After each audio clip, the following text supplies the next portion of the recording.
And this is why you should be creating content if nobody watches.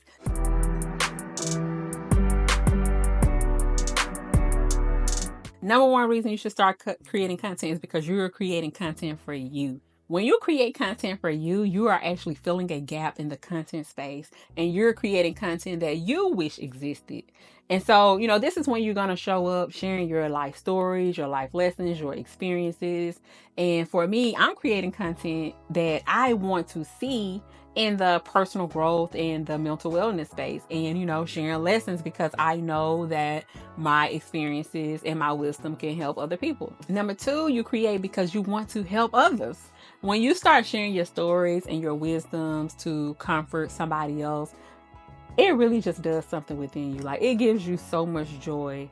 And the thing is that even if only one person in the world feels less alone, or even if they learn something valuable and it came from you, then it's so worth it. Number three is it acts like a journal for your growth. Like, when you record your content and then, you get to look back on it years from now and say, dang, look at how much I've grown. Like, a video that you posted 2 years ago is going to be so different from a video that you post today. And you'll be able to look and see what your thought process was, how much you've evolved, what your habits were, and how they evolved. And so it just acts as a journal so that you can look back on your process. Next is it's a legacy. You should start because it's a legacy. Think about it. One day, your children, your loved ones, they're going to be able to look at your content and see your journey and see all the inspiration and the wisdom that you provided, so that can also help them in the future. And so your voice will basically live on for future generations. And that right there is absolutely amazing. That's enough to want to get the motivation to create the content. It's so that you can create a legacy. Also, you should start because it helps to build your confidence and skills. Talking in front of the camera is not easy.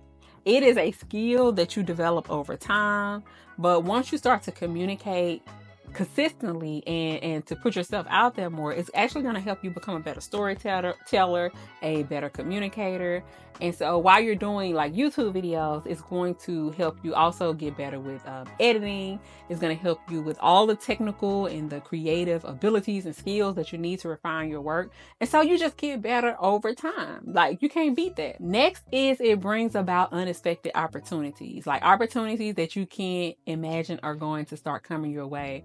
And you probably can't see it just yet. You can't see it now, but I'm telling you that the content that you're putting out there, somebody is watching, somebody somewhere, somebody in places that has the pull to give you the things of your dreams, right? Like, your content could lead you to becoming a public speaker. It can lead you to writing a book, getting a publishing deal. It can lead to all of your craziest and wildest dreams and imagination is coming to pass. And it can open doors that you didn't know even existing. And so that's why you should start anyway. Your right audience is going to find you. I just want to tell you that at first it's going to feel like nobody is paying attention to you. It's going to feel like nobody is seeing what you're doing. You're going to hear crickets. But the thing is, consistency is so underrated. Consistency is what actually builds momentum. Every successful creator that you know, all the creators that you look up to, that you admire on any platform, they all, guess what, started at zero.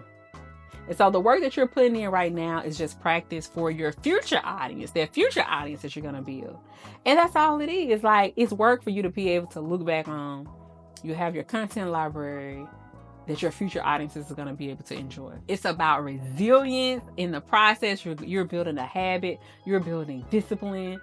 You're showing up consistently and teaching. And in that process itself, is teaching you resilience. It's strengthening all of your commitments and all the promises that you made to yourself.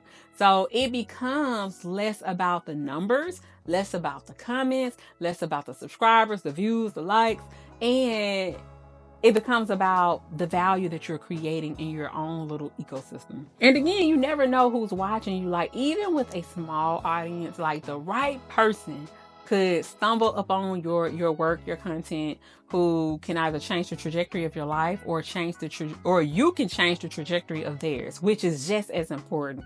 And I have no doubt that your future self is going to thank you for putting yourself out there, for taking that leap of faith, and for getting over your fear and doing something that you always wanted to do. They always say that when people are on their 9 bed, one of the number one things that they say is that they wish they would have done the things that they wish they would have done.